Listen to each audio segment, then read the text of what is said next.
समुद्र के बारे में हम सब ने बहुत कुछ सुना है। डूबे हुए जहाज, रहस्यमय द्वीप, खजाने और भूतिया लहरें। लेकिन आज जो कहानी मैं आपको सुनाने जा रहा हूँ वह इन सब से बहुत अलग है, क्योंकि आज मैं आपको लेकर चल रहा हूँ समुद्र की उस गहराई में जहाँ से लौटकर आने वाले लोग अपनी पूरी ज़िंदगी कभी पहले जैसी नहीं रह पाए। यह कोई साधारण मिशन नहीं था। यह भारत के दक्षिणी समुद्र तट से लगभग 200 मील दूर हिंद महासागर की उस जगह का मिशन था जिसे पुराने समुद्री नक्शों में केवल एक शब्द से चिन्हित किया गया था, निषिद्ध क्षेत्र, खतरनाक क्षेत्र। सालों से उस जगह के बारे में एक ही बात कही जाती थी कि जो भी वहाँ ज़रूरत से ज़्यादा नीचे गया वह या तो कभी वापस नहीं लौटा या लौट कर आया तो उसने फिर कभी उस जगह का नाम तक नहीं लिया। लोग इसे अंधविश्वास समझते रहे जब तक भारत की एक अत्याधुनिक मरीन रिसर्च कंपनी ने उस क्षेत्र में एक विशाल ऊर्जा स्रोत होने का संकेत नहीं पकड़ लिया। सरकार से विशेष अनुमति मिली और इस मिशन की कमान सौंपी गई भारतीय नौसेना के सबसे अनुभवी गोताखोर और रिटायर्ड कमांडर समीर राठौर को। समीर समुद्र को सिर्फ पानी नहीं मानते थे, वे कहते थे समुद्र अपने भीतर जितना देता है उससे कहीं ज़्यादा अपने भीतर छुपा कर भी रखता है। इसी विश्वास के साथ उन्होंने अपनी टीम के साथ भारत की सबसे आधुनिक शोध पनडुब्बी सागर कन्या में कदम रखा। उस पनडुब्बी में 4 लोग थे। कमांडर समीर, एक समुद्री भूवैज्ञानिक, एक प्राचीन सभ्यताओं का विशेषज्ञ और एक गहरे समुद्र का वैज्ञानिक। किसी को भी अंदाज़ा नहीं था कि कुछ घंटों बाद वे इतिहास की सबसे रहस्यमय यात्रा शुरू करने वाले थे और शायद पाताल लोक के द्वार तक पहुंचने वाले पहले जीवित इंसान बनने वाले थे। सागर कन्या धीरे धीरे समुद्र की सतह से नीचे उतरने लगी। ऊपर सूरज की सुनहरी रोशनी लहरों पर नाच रही थी, लेकिन जैसे जैसे पनडुब्बी गहराई में उतर रही थी वैसे वैसे वह रोशनी पीछे छूटती जा रही थी। कुछ ही मिनटों में चारों तरफ सिर्फ नीला अंधकार बचा हुआ था। कमांडर समीर ने सामने लगी गहराई मापने वाली स्क्रीन पर नज़र डाली। 500 मीटर, 900 मीटर, 1500 मीटर। हर कुछ सेकंड बाद गहराई का अंक बढ़ता जा रहा था। पनडुब्बी के मोटे स्टील के ढांचे पर समुद्र का दबाव लगातार बढ़ रहा था।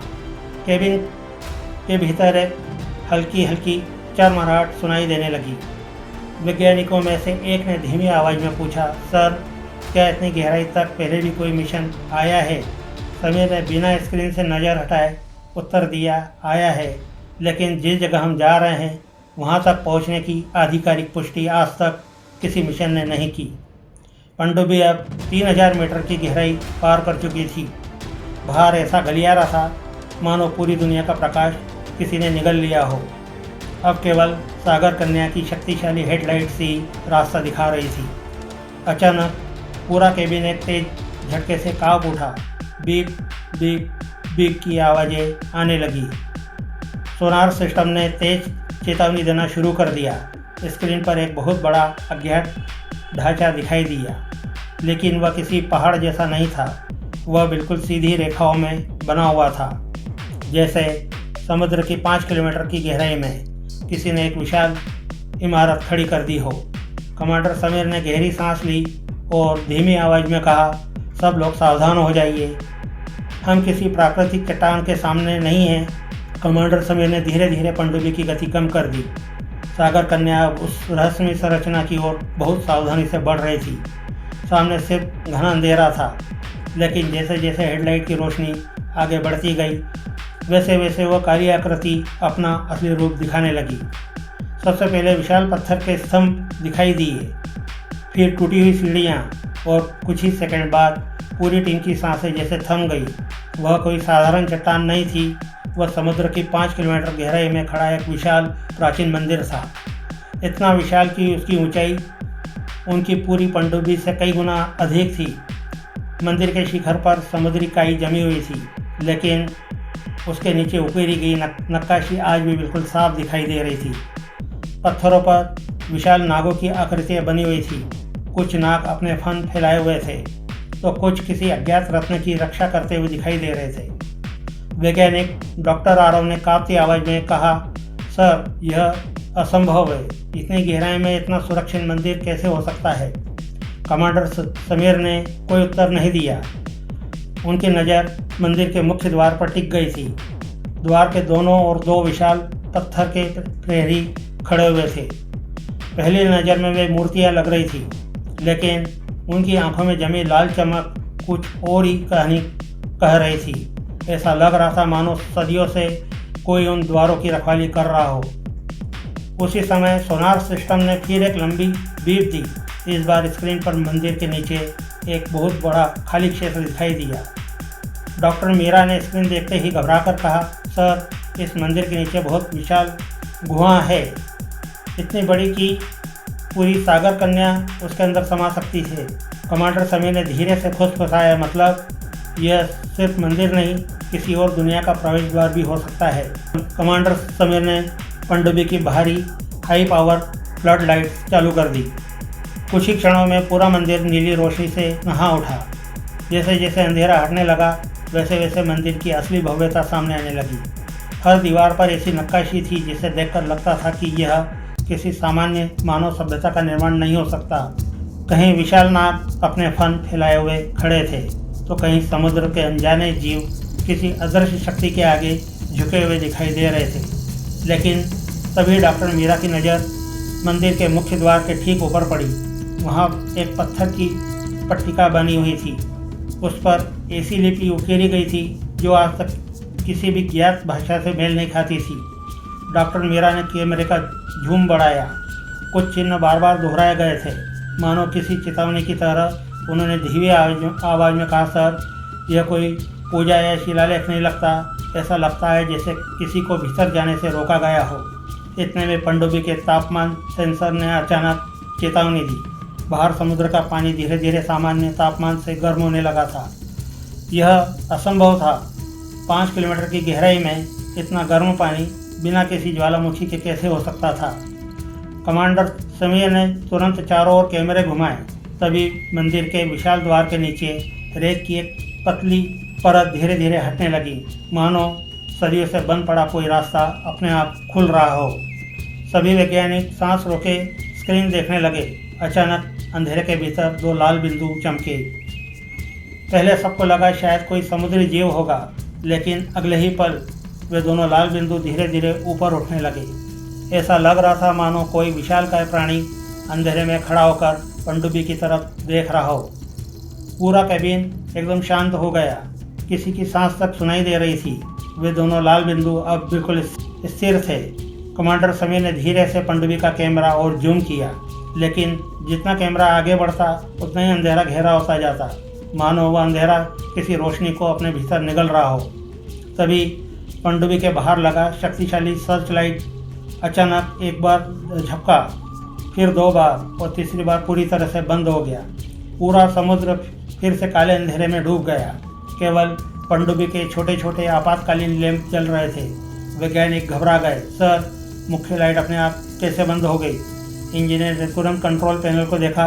उसका चेहरा पीला पड़ गया। सर सिस्टम में कोई खराबी नहीं है, बिजली पूरी है, लेकिन बाहर की सारी फ्लड लाइट्स जैसे किसी ने एक साथ बंद कर दी हो।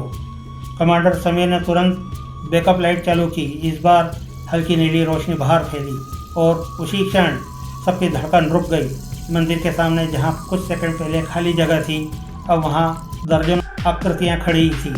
वे बिल्कुल स्थिर थी, न हिल रही थी न तैर रही थी, बस पनडुब्बी की ओर देख रही थी। उनके शरीर पर समुद्री काई जमी हुई थी। हाथों में जंग लगी तलवारें, भाले और प्राचीन ढालें थी। उनकी आंखें बंद थी, मानो सदियों से किसी आदेश का इंतजार कर रही हो। डॉक्टर आरव काफ़ी आवाज़ में बोले, सर ये मूर्तियाँ हैं या? उनकी बात पूरी भी नहीं हुई थी कि उन दर्जनों आकृतियों में से एक की गर्दन धीरे धीरे चर्र चर्र की आवाज़ के साथ पनडुब्बी की तरफ घूम गई और अगले ही पल उसकी दोनों आंखें जलते अंगारों की तरह लाल हो उठी। पनडुब्बी के भीतर बैठे चारों लोग जैसे पत्थर के हो गए हो। किसी की हिम्मत नहीं हुई कि वह एक शब्द भी बोल सके। वह आकृति अब बिल्कुल जीवित दिखाई दे रही थी। उसकी लाल आंखें सीधे पनडुब्बी के शीशे पर टिकी हुई थी और फिर धीरे धीरे उसके दोनों हाथ हिले। उसके पीछे खड़ी बाकी आकृतियाँ भी एक एक करके जीवित होने लगी। जंग लगी तलवारें उनके हाथों में कांपने लगी। सदियों पुराने ढालों पर जमी हुई काई पानी में तैरने लगी। ऐसा लग रहा था मानो किसी ने हजारों वर्षों से सोई हुई सेना को जगा दिया हो। कमांडर समीर ने तुरंत आदेश दिया, सागर कन्या को पीछे लो। अभी इसी वक्त इंजीनियर ने पूरी ताकत से कंट्रोल लीवर पीछे खींचा, लेकिन पनडुब्बी अपनी जगह से हिली तक नहीं। उन्होंने दोबारा कोशिश की, फिर तीसरी बार, फिर भी कुछ नहीं। सर, इंजन पूरी ताकत से चल रहा है, लेकिन जैसे किसी ने हमें नीचे से पकड़ रखा हो। इतना सुनते ही समीर के नीचे वाले कैमरे की स्क्रीन खोली और जो दृश्य दिखाई दिया उसे देखकर उसके हाथ भी कांप गए। पनडुब्बी के निचले हिस्से पर काली धुएं जैसी दर्जनों लंबी परछाइयाँ लिपटी हुई थी। वे किसी रस्सी की तरह प्रोपेलर और धातु के ढांचे से चिपकी हुई थी। वे न पानी थी न कोई समुद्री जीव, वे जैसे जीवित अंधेरा थी। उसी समय पूरे समुद्र में एक बहुत भारी और बहुत धीमी गूंजती आवाज़ फैलने लगी। वह किसी भाषा जैसी थी, लेकिन कोई भी शब्द समझ में नहीं आ रहा था। फिर भी अजीब बात यह थी कि उसे सुनकर ऐसा महसूस हो रहा था मानो कोई पनडुब्बी के भीतर बैठे हर इंसान को उसके नाम से बुला रहा हो। डॉक्टर मीरा ने अचानक दोनों कान बंद कर लिए। उनकी आंखों में डर साफ दिखाई दे रहा था। सर, यह आवाज़ मेरे दिमाग के अंदर सुनाई दे रही है, बाहर से नहीं। कमांडर समीर कुछ समझ पाते उससे पहले मंदिर का विशाल पत्थर का मुख्य द्वार सदियों पुरानी चरमराहट के साथ धीरे धीरे अपने आप खुलना शुरू हो गया। पत्थर का वह विशाल द्वार धीरे धीरे पूरी तरह खुल गया, लेकिन उसके भीतर घना अंधेरा नहीं था, बल्कि हल्की सुनहरी और नीली रोशनी पूरे गर्भगृह में फैल रही थी। समुद्र की 5 किलोमीटर गहराई में इतनी शांत और दिव्य रोशनी देखकर कुछ क्षणों के लिए पूरी टीम अपना डर ही भूल गई। ऐसा लग रहा था मानो किसी प्राचीन सभ्यता का राजमहल उनके सामने खुल गया हो। मंदिर के भीतर दूर तक विशाल पत्थर के स्तंभ खड़े थे। हर स्तंभ पर नागों की अद्भुत आकृतियां बनी थी। उनकी आंखों में छोटे छोटे लाल रत्न जड़े हुए थे, जो अभी भी हल्की चमक बिखेर रहे थे। बीचों बीच एक लंबा पत्थर का मार्ग दिखाई दे रहा था, जो सीधे मंदिर के गर्भगृह तक जाता था। उस मार्ग के दोनों ओर सैकड़ों पत्थर की मूर्तियां बैठी हुई थी। पहली नज़र में वे साधारण मूर्तियां लगती थी, लेकिन ध्यान से देखने पर पता चलता था कि हर मूर्ति का चेहरा अलग था। कोई योद्धा, कोई साधु, कोई राजा और कुछ ऐसे चेहरे जिन्हें देखकर लगता था कि वे किसी दूसरी ही जाति के जीव रहे होंगे। डॉक्टर आरव धीरे से बोले, सर, अगर यह सचमुच कोई प्राचीन मंदिर है तो इसकी उम्र हजारों साल से भी अधिक हो सकती है। कमांडर समीर की नज़र तभी गर्भगृह के बिल्कुल बीच में गई। वहाँ एक गोल पत्थर के विशाल चबूतरे पर कुछ रखा हुआ था। वह कोई साधारण वस्तु नहीं थी। पूरा गर्भगृह उसी से निकल रही सुनहरी रोशनी से जगमगा रहा था। वो रोशनी पानी में फैलकर पूरे मंदिर को किसी स्वप्न जैसी चमक दे रही थी। डॉक्टर मीरा की सांस रुक गई। उन्होंने कांपती उंगली से स्क्रीन की ओर इशारा किया। सर, वो कोई रत्न है, लेकिन इतना बड़ा रत्न मैंने अपनी पूरी ज़िंदगी में कभी नहीं देखा। कमांडर समीर ने कैमरे का जूम बढ़ाया। जैसे कैमरा उस चमकते रत्न के थोड़ा और करीब पहुंचा, अचानक पूरा गर्भगृह एक पल के लिए पूरी तरह अंधेरे में डूब गया। पूरा गर्भगृह अचानक काले अंधेरे में डूब गया। ऐसा लगा मानो किसी ने एक ही पल में उस चमकते रत्न की सारी रोशनी निगल ली हो। पनडुब्बी के अंदर बैठे चारों लोग कुछ सेकंड तक बिल्कुल कुछ भी नहीं देख पाए। केवल मॉनिटर की हल्की नीली रोशनी उनके चेहरों पर पड़ रही थी। अचानक कैमरे की स्क्रीन अपने आप फिर चालू हुई, लेकिन इस बार जो दृश्य दिखाई दिया उसे देखकर कमांडर समीर की उंगलियां कंट्रोल लीवर पर ही जम गई। वह रत्न अपने चबूतरे पर नहीं था। पूरा पत्थर का सिंहासन खाली पड़ा हुआ था। डॉक्टर मीरा घबरा कर बोली, सर, अभी तो वह यही था। इतने कम समय में उसकी बात पूरी भी नहीं हुई थी कि पनडुब्बी के ऊपर लगे कैमरे ने अपने आप दूसरी दिशा में घूमना शुरू कर दिया। किसी ने उसे नियंत्रित नहीं किया था। कंट्रोल पैनल पर कैमरा मैनुअल मोड में था। फिर भी वह धीरे धीरे घूमता हुआ समुद्र के सबसे ऊंचे शिखर की ओर देखने लगा। शिखर पर एक विशाल पत्थर का नाग बना हुआ था। उसका फन पूरी तरह फैला हुआ था और अब उसके फन के ठीक बीच वही चमकता हुआ रत्न जड़ा हुआ था, लेकिन इस बार उसकी सुनहरी चमक लाल रंग में बदल चुकी थी। पूरे समुद्र का पानी धीरे धीरे रक्त जैसा लाल दिखाई देने लगा। पनडुब्बी की भारी लाइटें उस लाल रंग में अजीब तरह से काँप रही थी। तभी एक भारी, बहुत गहरी और पूरी पनडुब्बी को हिला देने वाली गर्जना सुनाई दी। यह आवाज़ किसी समुद्री जीव की नहीं थी, यह किसी ऐसी शक्ति की थी जो हजारों वर्षों की नींद से अभी भी जागी हो।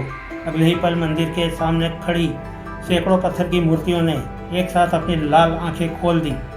सैकड़ों लाल आंखें एक साथ खुलते ही पूरा समुद्र जैसे जीवित हो उठा। पनडुब्बी के बाहर अब सिर्फ अंधेरा नहीं था, हर दिशा से धीरे धीरे वे पत्थर के प्रहरी आगे बढ़ने लगे। लेकिन सबसे अजीब बात यह थी, उनके पैरों के नीचे समुद्र की रेत बिल्कुल नहीं हिल रही थी। वे चल नहीं रहे थे, मानो पानी के भीतर बिना किसी सहारे फिसलते हुए आगे आ रहे हो। कमांडर समीर ने तुरंत सभी बाहरी कैमरे एक साथ चालू कर दिए। स्क्रीन पर जो दृश्य दिखाई दिया उसने पूरी टीम का खून जमा दिया। मंदिर अकेला नहीं था, उसके पीछे अंधेरे में वैसी दर्जनों और विशाल मंदिर दिखाई दे रहे थे। हर मंदिर का आकार अलग अलग था, हर मंदिर पर अलग अलग नागों की आकृतियाँ बनी हुई थी और हर मंदिर के सामने वैसे ही सैकड़ों प्रहरी खड़े थे।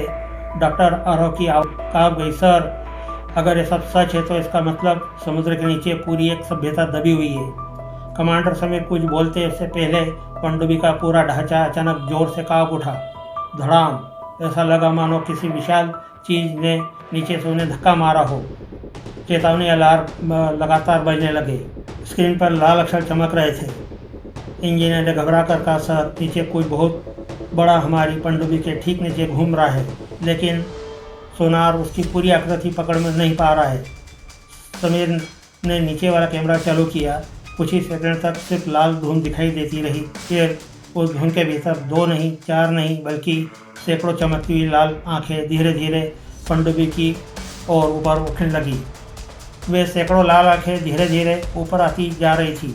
जितनी देर तक कैमरा उन्हें देखता उतनी तेज पूरी पनडुब्बी कांपने लगती। डॉक्टर मीरा ने घबराकर कैमरा झूम किया, लेकिन जैसे ही झूम बढ़ा उनका चेहरा सफ़ेद पड़ गया। सर ये अलग अलग जीव नहीं है। कमांडर समीर ने तुरंत स्क्रीन देखी और अगले ही पल उन्हें सच्चाई समझ में आ गई। वे सैकड़ों आंखें दरअसल एक ही विशालकाय प्राणी के शरीर पर थी। उसका पूरा शरीर समुद्र के अंधेरे में छिपा हुआ था। सिर्फ उसकी अनगिनत लाल आंखें धीरे धीरे खुल रही थी। ऐसा लग रहा था मानो पूरा समुद्र उसी के शरीर से बना हो। उसी क्षण मंदिर के ऊपर एक जड़ा हुआ लाल रथ तेजी से धड़कने लगा। धक धक धक की आवाज़ें आने लगी। हर धड़कन के साथ समुद्र का पानी काँप उठता और हर धड़कन के साथ वे पत्थर के प्रहरी एक कदम और आगे बढ़ जाते। कमांडर समीर समझ चुके थे यह कोई साधारण रत्न नहीं था, यही उस प्राचीन शक्ति का केंद्र था। उन्होंने बिना देर किए आदेश दिया, इमरजेंसी प्रोटोकॉल तैयार करो। अगर 5 सेकंड में रास्ता नहीं मिला तो हम पूरा सिस्टम ब्लास्ट मोड में डाल देंगे। इंजीनियर घबरा गया, सर ऐसा किया पनडुब्बी की बचने की संभावना बहुत कम है। समीर ने दृढ़ आवाज़ में कहा कि अगर यहीं रुके तो बचने की संभावना 0 है। इतने में यह विशालकाय प्राणी पहली बार पूरी तरह हिला।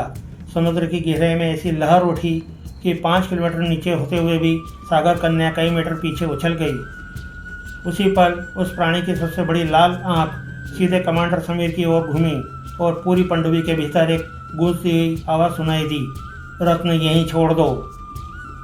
पूरे केबिन में सन्नाटा छा गया। किसी ने कुछ नहीं कहा, लेकिन वह आवाज़ हर किसी के दिमाग के भीतर गूंज रही थी, रत्न यहीं छोड़ दो। डॉक्टर मीरा ने दोनों कान कसकर पकड़ लिए। सर ये आवाज़ बाहर से नहीं आ रही, ये मेरे दिमाग के अंदर बोल रही है। इतना सुनते ही कमांडर समीर समझ गए कि यह कोई साधारण जीव नहीं था। ये इंसानों से शब्दों में नहीं, सीधे उसके विचारों से बात कर रहा था। अचानक पनडुब्बी के भीतर सभी मॉनिटर अपने आप बंद हो गए।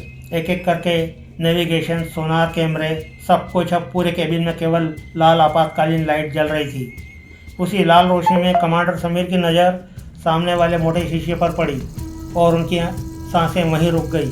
शीशे के बिल्कुल बाहर सिर्फ एक हाथ दिखाई दे रहा था, काले रंग का, विशाल, और नाखून किसी तलवार से भी लंबे। वह हाथ धीरे धीरे शीशे पर टिक गया। फिर उसकी एक उंगली बहुत धीरे शीशे पर चलने लगी और चर्र की आवाज़ आने लगी। ऐसी आवाज़ आई जैसे लोहे पर कोई नुकीली तलवार रगड़ रहा हो। जहाँ जहाँ वो उंगली गुजर रही थी वहाँ मोटे बुलेट प्रूफ शीशे पर सफ़ेद लकीरें बनती जा रही थी। इंजीनियर घबराकर चिल्लाया, सर, ये शीशा 300 टन दबाव सह सकता है, इसे कोई खरोच भी नहीं सकता। लेकिन वह उंगली आराम से उसे काटती चली जा रही थी। अचानक टक, शीशे पर पहली दरार दिखाई दी, फिर दूसरी और फिर तीसरी, और कुछ ही सेकंड में पूरे शीशे पर मकड़े के जाले जैसी दरारें फैल गई। पूरे केबिन में चेतावनी गूंज उठी। समुद्र का 5 किलोमीटर गहरा दबाव अब केवल उसे टूटते हुए शीशे के भरोसे रुका हुआ था। कमांडर समीर ने तुरंत इमरजेंसी लीवर पकड़ लिया। वे जानते थे अगर अगले 10 सेकंड में कोई फैसला नहीं लिया तो न पनडुब्बी बचेगी, न उसके भीतर बैठा एक भी इंसान। कमांडर समीर की उंगलियां इमरजेंसी लीवर पर कस गई। पूरा केबिन लाल चेतावनी वाली रोशनी में डूबा हुआ था। हर सेकंड शीशे की दरारें और चौड़ी होती जा रही थी। डॉक्टर आरव चीख पड़े, सर, अगर शीशा टूटा तो 5 किलोमीटर ऊपर का पूरा समुद्र एक ही पल में अंदर घुस आएगा। कमांडर समीर ने गहरी सांस ली। उनकी नज़र एक बार फिर कंट्रोल पैनल पर गई। वहाँ एक आखिरी विकल्प चमक रहा था, इमरजेंसी कोर। यह विकल्प कभी वास्तविक मिशन में उपयोग नहीं किया जाता था, क्योंकि इसे चालू करने का अर्थ था पनडुब्बी के मुख्य ऊर्जा कोर का पूरा दबाव बाहर निकाल देना। ऐसा करने पर पनडुब्बी को ज़बरदस्त झटका मिलता, लेकिन उसके बचने की कोई गारंटी नहीं रहती। समीर जानते थे कि अब यही आखिरी उम्मीद थी। उन्होंने बिना किसी के कुछ कहे सुरक्षा कवर हटाया और लाल बटन दबा दिया। अगले ही पल पूरी पनडुब्बी के भीतर भयानक कंपन शुरू हो गया। धड़ाम धड़ाम की तेजी से आवाज़ आने लगी। एक जोरदार धमाके के साथ पनडुब्बी के पिछले हिस्से से अत्यधिक दबाव वाली गैस और ऊर्जा बाहर निकली। समुद्र के भीतर एक विशाल शॉक वेव फैल गई। उस प्रचंड झटके से शीशे पर रखा हुआ विशाल काला हाथ पीछे जा गिरा। मंदिर के सामने खड़े पत्थर के प्रहरी भी पहली बार डगमगाते हुए दिखाई देने लगे। कमांडर समीर ने एक सेकंड भी बर्बाद नहीं किया। उन्होंने इंजन को पूरी शक्ति पर डाल दिया। इस बार सागर कन्या हिली, धीरे फिर तेज, और अगले ही पल वह ऊपर की ओर बिजली की गति से दौड़ पड़ी। लेकिन पीछे मुड़कर देखा तो पूरा समुद्र जैसे जाग चुका था। हजारों लाल आंखें पनडुब्बी का पीछा कर रही थी और मंदिर के सबसे ऊंचे शिखर पर वह रक्तवर्ण रत्न अब पहले से भी अधिक तेज चमक रहा था। ऐसा लग रहा था मानो वह किसी दिन उन्हें वापस बुलाने का इंतजार कर रहा हो। सागर कन्या पूरी शक्ति से ऊपर उठ रही थी। 1000 मीटर, 2000 मीटर, 3000 मीटर, और गुजरते सेकंड के साथ समुद्र का दबाव कम होता जा रहा था। लेकिन पनडुब्बी के भीतर किसी की हिम्मत नहीं हो रही थी कि वो पीछे मुड़कर स्क्रीन देखे। कुछ ही मिनट बाद एक जोरदार झटके के साथ सागर कन्या समुद्र की सतह पर उभर आई।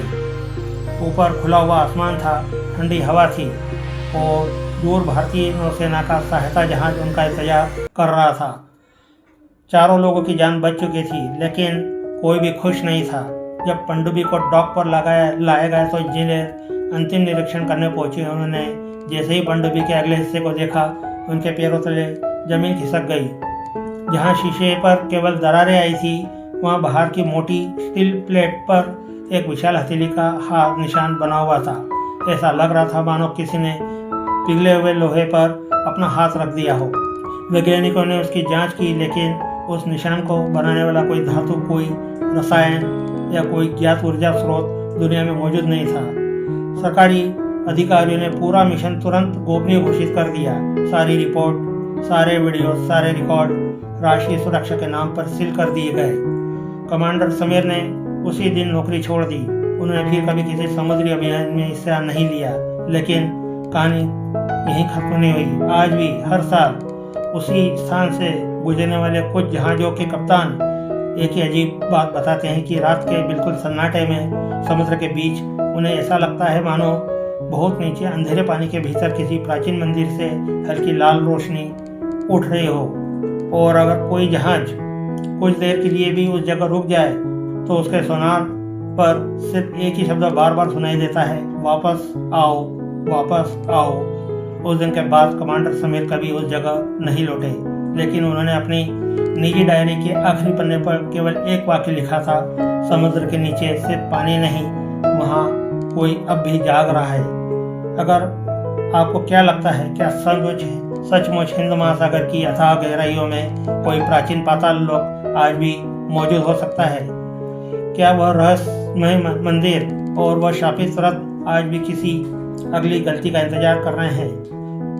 अपनी राय कमेंट बॉक्स में ज़रूर बताएं। अगर आपको यह कहानी ने ज़रा भी रोमांचित किया हो तो वीडियो को लाइक करें और हो सके तो अपने दोस्तों को शेयर करें। और ऐसे ही रहस्यमय, ऐतिहासिक और हॉलीवुड स्टाइल डरावनी कहानियों के लिए मेरे चैनल को सब्सक्राइब करना बिल्कुल भी मत भूलिए, ताकि आपको इसकी नोटिफिकेशन तुरंत मिल जाया करे।